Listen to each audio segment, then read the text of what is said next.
Debs. Law, you all right? Yeah, I'm doing well. It's full on couple of weeks, eh? It has been a full-on couple of weeks, actually, and it's like, how are we here again? It's like, wow, it's just like Groundhog Day, and it's like, blink and you miss it. I know, which is why I'm absolutely loving this mini-series focus we've got, Debs, on healthy coping mechanisms. Yes. Last month, I think, was Stress Awareness Month, but last week. A couple of weeks ago it was. Yeah, so recently, yeah. So it's one of those topics that's becoming more and more important to be able to thrive in everyday world work. And I think what's also always very humbling is when you get an insight into different people's jobs. Yes. And so where we've been looking at healthy coping mechanisms, we've been particularly focusing on those heroes that work behind the scenes in operations centres, whether that's using hobbies to help discharge some of that stress that can build. And I'm super excited to listen to the guest that we've got with you, Debs, who is the incredible Chris Parsons, who brings his leadership lens perspective on how do you lead a team through stressful moments. Yeah, it was just amazing. And I think listening to Chris was about how do we look after each other when we're under that, in that environment and everything else. So should we take a listen and see what he had to say?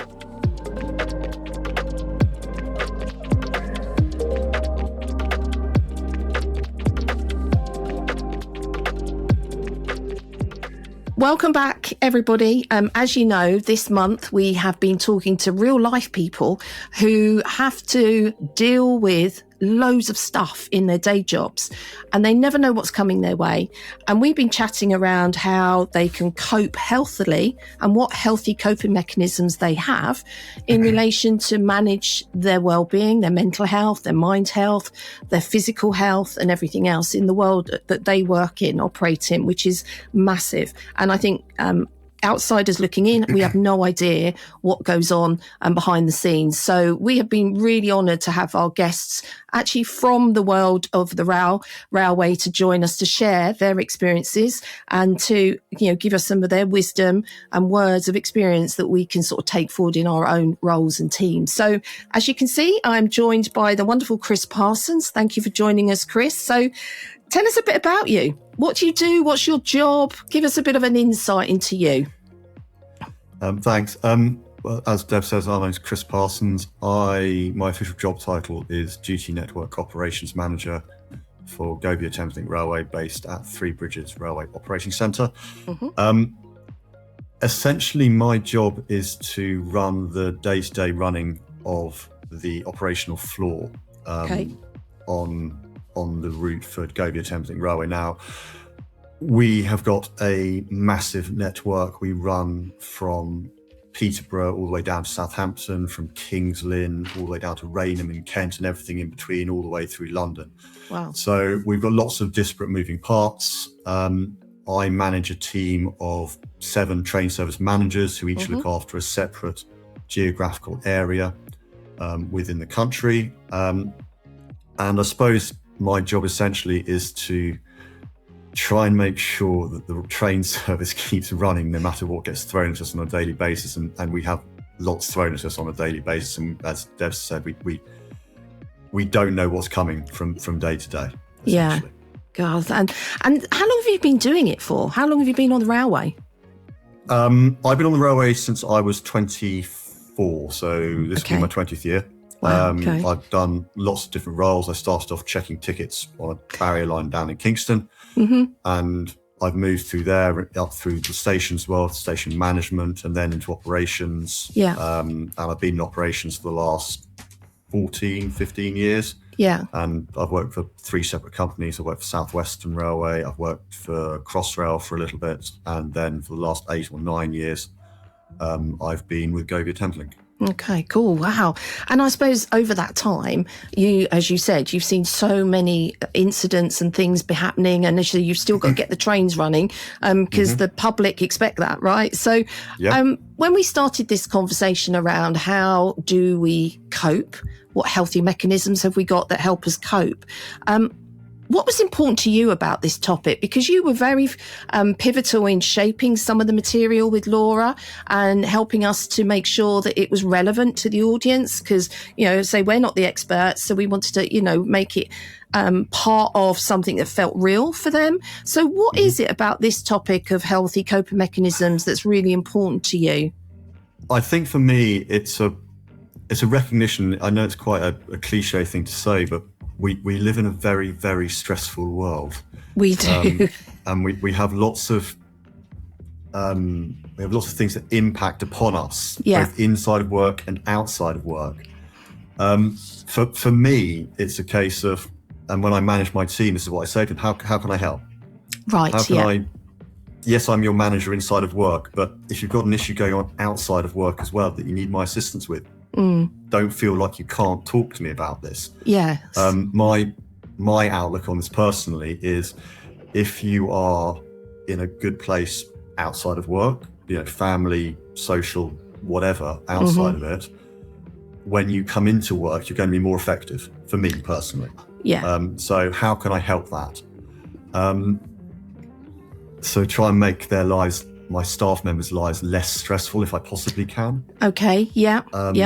And so when they come into work, as I say, they're not bringing that, or they're bringing less baggage in with them, so they can focus on doing the job, which then, as you rightly say, hopefully means they can do their job more effectively and deliver a train service for our customers. Absolutely. And I think I love that, how can I help? How can I support? And I think you're right, is if we have got, because we never know someone's backstory, right? Really, no. Unless you got to know them and they bring it in and share with you. So when you think about people coming to you and sharing some of that, how have you enabled your teams to feel safe enough to be able to go, Chris, this is what's going on for me outside of work.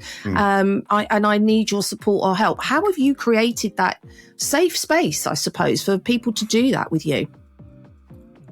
I think there's almost like a twofold approach to it. You've got the mechanisms with which the company puts in place to assist. Sure. So there are HR procedures and policies that are in place that you go through to assist your staff members. Obviously, we've got occupational health teams, and we have we've been able to refer people to specialist counsellors, for example, which have been funded through the company in order to help people with particular issues going on. Secondly to that is being there for your team, for letting them know that, yes, I am your manager, but no, I actually want to help you on a personal level as well. It doesn't cost anything to try and help somebody, does it? True. No, it doesn't. It's trying to give them that reassurance that if you've got something going on at work, tell me about it. Yes. I might not be able to help you, but I might be able to point in the right direction of someone who might be able to help you. Yes. For me, it's a case of when I have new members of staff come and talk to me, I do my introductory talk with them, I suppose is how you put it, is a case of saying to them that, look, if you have issues, we'll work through it. If you've got a question, tell me, ask me. I might know the answer. If I don't know the answer, I will tell you that I don't know the answer, and then I'll go away and find someone who does know the answer or point in the right direction for that. So it all comes back to trying to make your staff or your team or your friends just feel more comfortable in talking to you, for me personally. Because it's really hard sometimes, isn't it, for people? And I know when we were doing the workshops, we could see there was a little bit of like, what are we here for? And you witnessed some of that stuff. But when you were sort of seeing how it unfolded, actually what, Laura and I took away from that was actually once they were warmed up, they felt safe. And I think it was really good to have yourself in the room with a group, some of those groups as well, because it felt like you were a trusted source in there and you weren't going to like throw them to the wolves, throw them to me and Laura. But what did you observe around the groups that we had? Was there things that surprised you into the way they did actually open up? It did surprise me slightly, because when you came to us with the first draft of the healthy coping mechanisms and we all sat in our room and you talked us through the presentation, railway staff can be very cynical. They can. and have a dark sense of humour. Yes. And unfortunately, it's the nature of the job we're in. Absolutely. Sometimes you've got to just almost as a disassociating technique. You have that dark black humour to take you away from what you're dealing with. Yeah, and most emergency services have that in some form, don't they? Because of the nature of the incidents you're dealing with, don't they? To an extent, yes. To an extent, yeah. And so I was ready for a fair degree of cynicism and, as you quite rightly say, like, oh, what are we doing here? Something else which the company's trying to make us do here. Yeah. I think the key thing was that it was pitched in a level and a way that was said that we're not expecting you to do this. This is for your information. Yeah. You know, if you choose to do this stuff, wonderful, great. If you choose to take 5% of it away, equally wonderful, great. If you choose to do nothing with this, okay, that's up to you. It's your decision. You know, it's there if you want it. It's still going to be there. It's now part of, you know, it's in the ROC. It's in the Railway Operating Centre. Yes. So it was as much or as little as they wanted to get involved. And from the group that I was in, with my particular team, it was lovely to see them getting involved and talking about it, especially with a couple of the guys which I have in there. And then from what I heard from the other teams who have more truculent characters, probably the nicest way of putting it, they all got involved as well, which again, great. I didn't hear when people came and talked about it colloquially back in the ROC afterwards. It was always spoken about on like without disparity. Right, yes. It was spoken about like, okay, we were made to do this.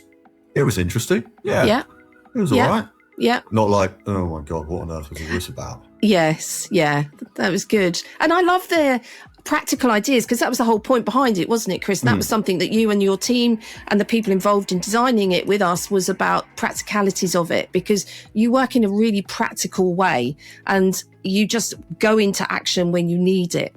So we were really keen to make sure that actually the tips that people shared with us came from them, not us, as you said, you know, because they're doing it every day. And I think when you're thinking about teams in general, what do you think the difference is when you are enabling people to share their own experiences, to come up and give ideas as to how they cope that somebody else might do? How have you seen that? What's the important bit of that when it comes to team working and working really, really well? Oh, I mean, I think you said it there in the title. It's like it's the team working variety of it. I mean, as I've said at the start of this in the role, we have, you know, 7 individual train service managers, each dealing with their own individual area, but they're part of a wider team. Yes. Now, because of this and because of the nature of the incidents we deal with and the nature of the railway, you know, train service managers numbers 1 through 4 might be so busy, might be just run off their feet, can't get a chance to do anything. Train service managers 5 through 7 might be less so because the incident hasn't impacted their particular area. Because what can the people who aren't as busy do to assist? What can the managerial staff on duty do to assist? Now, it could be something practical like, okay, you're dealing with this particular incident down in this area and it's high pressure, it's intricate, it's detailed, you've got to focus massively on it. Let me take this part of your area off you. I'll deal with this service group. I'll deal with this incident that's going on over here, so you don't have to worry about it and you can focus on that. Yeah, okay. It's taking that workload. It's like we discussed during that. It's like, it sometimes can be as simple as, do you want a drink? Do you want a cup of tea? Do you want me to go and get your lunch for you? Yeah, people don't get a chance to, when we're in a massive incident, you do not get a chance to stand up from your desk. You stand up from your desk and go and make a cup of tea for even 2 minutes. You've lost control of that incident. Right. Because you know where all the moving pieces are. Sure. And if you take your eye off it, those pieces will have moved, 40 miles down the track and you've lost it all of a sudden. So right, you don't have a chance. Yeah. And finally, after all of it, it is a case of, from a managerial point of view, it's letting your staff know, for me, that they've done a really good job in really difficult circumstances. It's showing that appreciation and respect for the job that they've done. Yes. And I used to be a train service manager in a previous life. Okay. In a previous role. I've done their job. I cannot do their job as well as they do their job. Wow. I was okay as a train service manager. I wasn't brilliant. I was solid. The things that the train service managers do in our business, is nothing short of spectacular to keep the train service running, and they don't get the credit which they deserve and have earned, in my opinion, for some of the cases. Sometimes they do, sometimes they don't. It depends who's on duty sometimes. Yeah. So it's letting people know that they've done an amazing job in really difficult circumstances, and then just checking in, are you okay? Yes. You good? Yeah. If you have big incidents kick off, it's then doing the follow-up phone call, the follow-up conversation the next day, just to reassure and reinforce that you care, that you want to make sure that your staff are okay. Yeah, it's so important, isn't it? And I mean, we had no idea until we came and had a look around the Rock, which was we were very fortunate to have a look so we could see it happening. And it was very calm, actually. And yet it really felt it. Like there wasn't like, panic. Because I suppose that panicking does not help a situation, does it? So it's... Not at all. How do you, I suppose, when you're looking in on it or working with the people involved in it, how do you spot the signs if somebody it's maybe getting too much? How do you deal with that? Because sometimes it just might be long shift and another instance they've had to deal with. And this one is like, whoa, how do you support people when it maybe, not saying it does, but if it's like, feels like it's like near the top, they're jug is flowing nearly, as we had on the course. I think first and foremost that comes down to knowing your staff members, knowing their personalities, knowing who they are. Yes. So there are 7 of me in the Rock, I suppose. So there are 6 shifts and 1 floating spare. Got you. And the 6 shifts each have a designated team who we work closely with. We work with them day in, day out. So you know the individuals, you know their traits, their personality types, their foibles. And so if you know that, then you can spot where the cracks might start occurring. Now, yeah. As you quite rightly say, though, they might have just a build-up. It does tend to go in a circular fashion that you might have like weeks of nothing happening and everything's good and everything runs to you, and then you have 2 weeks of just chaos, just everything happening. And at that point, it is ultimately so important to recognize when the signs are there, and that, as I say, comes from knowing your team. Now, this whole piece of work started because of an incident that we had, because of the incident down at 3 Bridges, where very unfortunately a staff member felt he had to take his own life. And staff in our building got heavily affected by that because I can imagine. We knew the staff member. Normally we can disassociate ourselves. Right, of course. But because of what it was, and when that news started to filter through, you became aware of it, and then it's kind of, right, this is different. Yeah. How do we focus on this? How do we put in place the things that can support our staff, that can help our staff through this? What extra support do we need in this building to help? And we got 95% of it right. It was just that 5%. We missed one person. Okay. And we missed a person who had to go and deal with it, and then there were repercussions from that. Of course. And now we've closed that loop. We've made sure that happens, and we now, when we have similar incidents, not as severe, thank God, since that one. Yes. We can go and deal with it in a lot better state. So we have stuff that we can put in place, and we've got railway chaplains who come in. We have access to the Samaritans. We've got access to counsellors. Right. We've got access to traumatic incident managers who are trained railway staff who come in and deal with it. They're called trim counsellors. Yes. And we have them come in as well. Okay. So we have the formal ways of doing it, but again, it comes back to, do you know your staff members? Yeah. And I suppose, can you spot where they're coming out? Absolutely. And I think that's key, isn't it? And I know that's key in any team, but I think it's even more important, isn't it? If you're, as you say, it's not like a routine job that you do, because you never know what calls you're going to get coming through. And I think as a manager of that, it's like, how do you then, because you must, you get impacted as well, I'm sure, but while you're looking after your team and making sure they're okay and checking back in with them, and how do you look after you in that?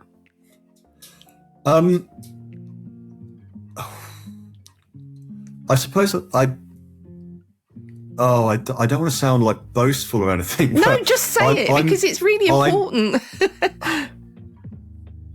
I just get on with it. I don't feel very rarely have I felt impacted severely by something that's happened on the railway. I've been very lucky in 20 years of being in this role or being on the railway that I've never seen a massively traumatic incident. Right, yes. I don't particularly want to either. So, fingers crossed. Fingers crossed, that's what we aim for.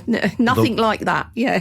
The incident at Three Bridges affected me slightly due to the fact that the person involved was about my age and he had a son. Okay. Right. His son was about my age as well. Right. And it's a case of when you're dealing with the incident, you don't get time to think about it. No, of course. It was only when I got home that night that I sort of sat down for 5 minutes and just it popped into my head, and that was like, ooh. Oh, yeah. Okay. Now, I'm very lucky in respect of my wife knows and understands what I do for my job to a certain level. Yeah, sure. And our relationship is such that, we talk about what's going on in our jobs. And she's brilliant, and I told her about this one, and she made sure I was okay over the next 2 or 3 days moving forward. It's like nothing massive, no grand gestures, just the occasional, you all right? Just checking in. Sure? Yeah, exactly. Just constant checking in with me, and I was fine with it. I made my peace with it quite quickly, I suppose. Yeah. And then it was right. I'm back in the next day. Staff members. They had to deal with it. Actually, I didn't get a chance to do formal chain of care with anybody on the shift just because we were so busy. Right. Yeah, sure. The next day, go round, make sure everyone's okay, offer everything, all the support mechanisms that we have at the time, offer them to everybody, make sure they know they're there, and then just the constant reassurance, constant checking in and going through there, making sure that the managers above me knew where we thought that our high risk people might be. Yes, yeah. And that comes down to, again, how well you know your staff. And we talked about the power of listening to what people are saying to you or not saying, and it might be through gestures or and I know we discussed that on the workshop around some of the signs you can see that are not, in inverted commas, normal for that individual. So having that awareness of others, knowing your team, listening, communicating, checking in, forget your day job to some extent. Even though you can't, but for a moment it's all about the people, isn't it? And making sure that they're okay. Yeah, looking at that. So if you were to give some advice to other team leaders, managers who have teams that maybe don't have the extremities of sometimes what you have to face in your roles, but what would you say to them about creating an environment that is trusting? It is, tell me, if there's something not quite right for you. How do you create that? What advice would you give them? I think for me, it's having the conversations early. Right. Yes. People don't wait for something to happen or wait for the symptoms to build up, because then it's too late. You've already lost that particular battle for me. It's making sure that the team you're working with knows that you care, knows that you are interested in what's going on in their lives, both personal and professional. You never know what's going on in people's lives, as we say. You never know what's going on behind closed doors. So if there is a reaction to whatever has happened in your workplace, which is out of place, don't judge them on that reaction. Think about what's going on behind the scenes, so to speak. And I mean, at the end of the day, it doesn't cost you anything to take an interest in somebody. True. Yeah. Very true. To ask the question, how are you getting on? What's going on at home? How are the kids? How's, what's going on with that? Yeah. So have those conversations early and, build up that personal relationship with your team, because for me, that makes the managerial side of it a lot easier. I had a member of staff once whom we had a very simple deal with this. We could have a laugh and a joke and all the rest of it. Yeah. If we had to have a serious conversation, all one of us had to say to the other, no, I need to have a serious conversation now. Those exact words. And at that, the switch was flicked. Yeah. Okay. So it's like signposting. Yeah. Yeah. It went from personal chummy to, right, what's going on? Right. Got you. Help? Yeah. Okay. What's the deal? What's happening? I like that. And it was as simple as that. Yeah, and I think you're right, but it takes somebody who has care, compassion, genuinely want to help people. There is so many other characteristics that may enable people to do that, isn't it? But not getting so sucked into it, because you can't fix it, but you can offer, as you said right at the beginning, I may not be able to fix it, but I can definitely signpost people to the experts or where it's needed, and to hear the support that you have within, your organisation is incredible. So, and I think about, you obviously do a lot of work around mental health awareness and, what's going on generally in your work. How important is it for organisations, in your opinion, to have that ability and to really focus in on that mental health aspect? Because I know we saw a lot of people, and there's always that general sweeping statement that, and I'm not mean to be sexist or anything, but there are some, mainly men, that won't talk about how they feel. And it's like, but how do you ensure that is okay to do that? And we saw a lot of that in the end on the workshops, I must admit. But when you think about the wider mental health awareness picture, how can we sort of do more, I suppose, and enable those spaces to happen?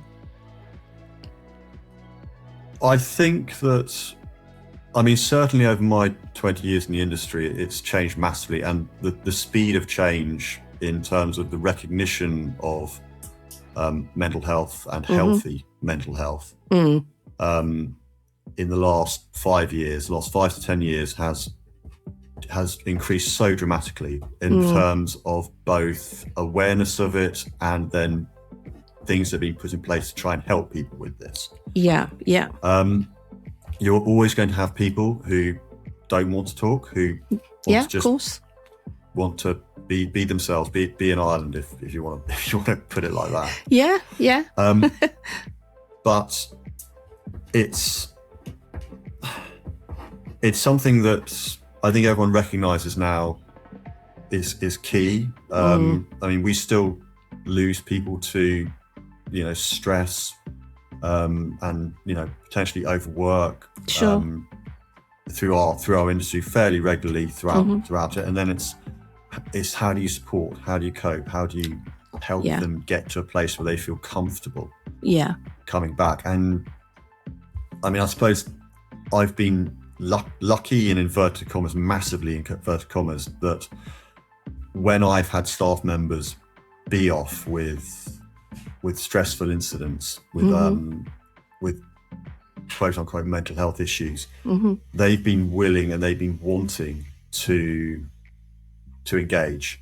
Right. Yeah. They've been willing and wanting to open up, to talk to me about what's going on, what's happening in the personal life that's happening, what's happened in the work life that's impacted upon them to get them to this point.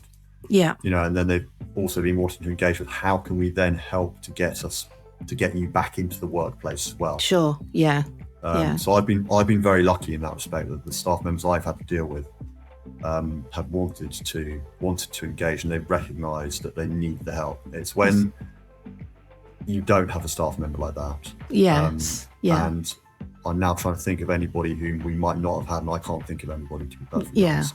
Okay, that's good. Okay, but that's again the infrastructure that's there, and as you said, over the last 5-10 years there has been more awareness, which is thankfully, and it is starting. People are starting to talk more, and it's okay to talk, and all of that lovely stuff, and going from there. So Chris, it's been absolute pleasure to talk to you, and we could chat about this topic for ages, but I would love to know, as our sort of final question for you, if that's okay, based on your experience and what you've seen over the years, what advice would you give to your younger self now in relation to healthy coping mechanisms?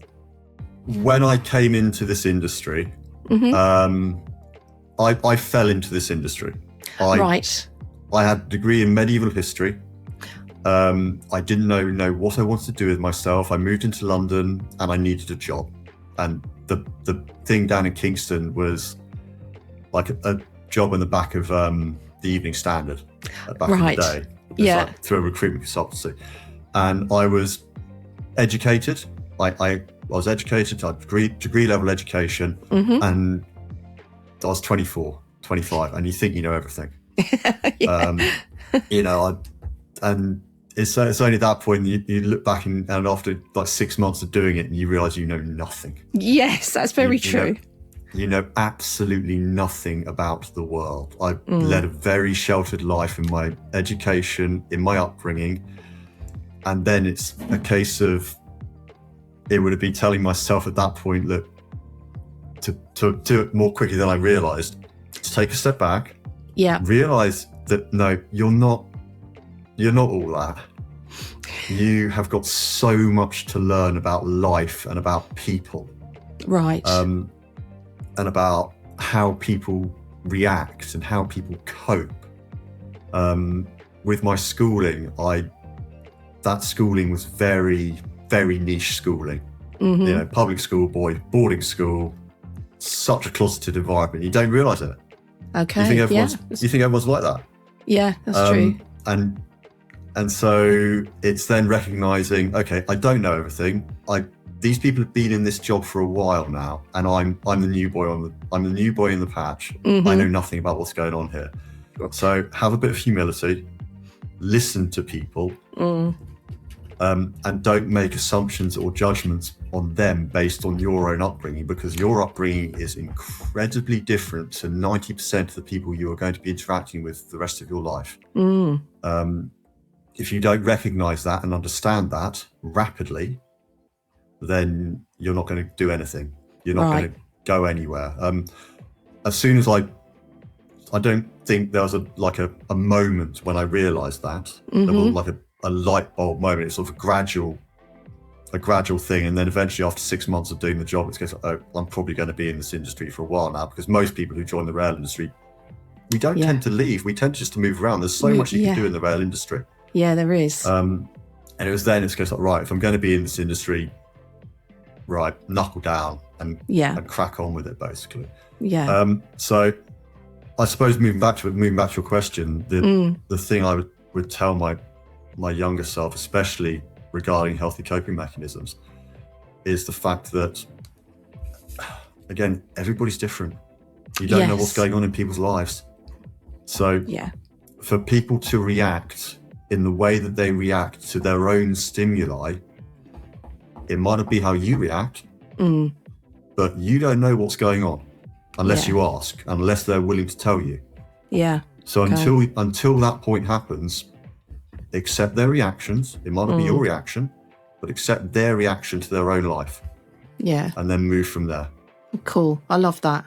Such good advice, isn't it? I love that. Thank you so much. Because it sounds so simple, but you sometimes have to learn it quite the hard way sometimes. And I love that. It's sometimes. That, as you said, the listening is the key, isn't it? And just not judging. Yes. Yeah, listening is key. And I think, we certainly saw that as we were going through some of the workshops with you, that you were there. You could see you listening to what people were saying. And then obviously we asked you to get involved. And then the questions you were then responded with were because you had listened and you were able to relate it to that world that made sense for the people in the room. So, we were very grateful to have you present with us, along with some of your other colleagues that co-facilitated it with us. So I just want to say a massive thank you. But I'd like to find out if somebody wanted to reach out to you to find out, maybe one about your career through the rail industry and how you went from where you were to where you are now, because they might be looking for that career. Maybe how did you do it, or just about coping healthily in a highly stressful environment? How can people find you? I suppose the easiest way is through LinkedIn. Okay. Yeah. I'm on there. It's fairly obvious who I am. I've got slightly more hair in the photograph, to be perfectly honest, so I'd probably just change it and update it slightly. But that'd be the best place to find me on. Brilliant. I will make sure we signpost that for people as well, so they know where you are. So I just want to say massive thank you, Chris, for everything. No worries. And look forward to speaking to you again. I hope so. Thank you so much for everything, Debs. Take care.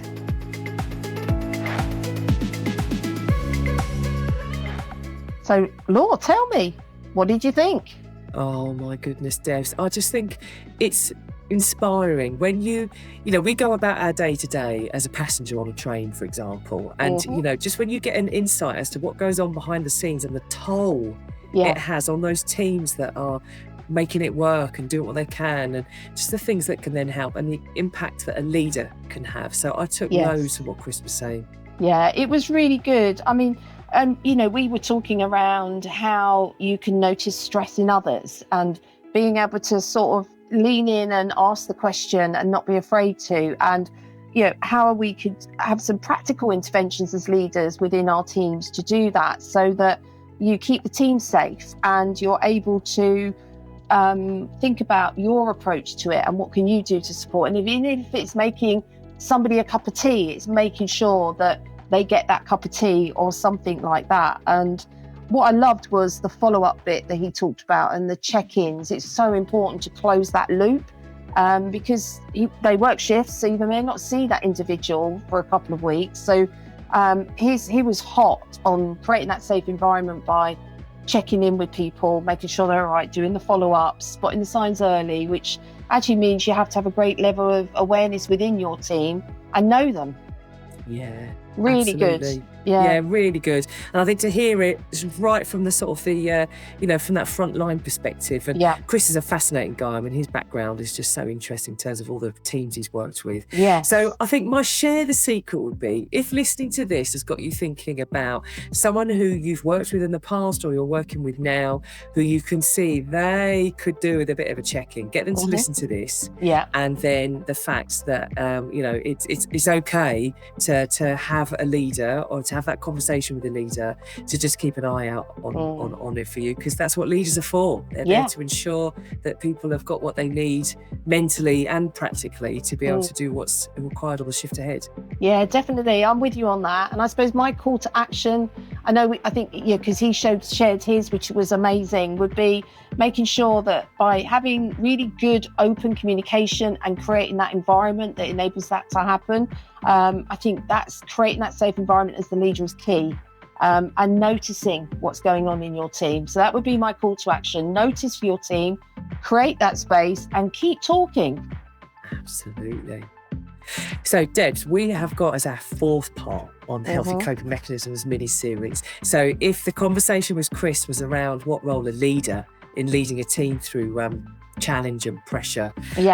Next week, we are joined by an incredible guest, and he's going to be taking us through, well, how can the team watch out for each other? So how do you create a team environment where the team are able to help manage each other's stresses and be aware to be able to cope? So I'm super looking forward to that. Oh, yeah, me too. And these have been fab. So I look forward to it as well, Laura. So, let's catch up next time. Yeah. Love you. Love you. Bye. Bye. We hope you've enjoyed this podcast. We'd love to hear from you. Email us at contact@secretsfromacoach.com or follow us on Insta or Facebook. If you're a Spotify listener, give us a rating, as it's easier for people to find us. And if you want to know more, visit our website, www.secretsfromacoach.com, and sign up for our newsletter. Here to cheer you on and help you thrive in the ever-changing world of work.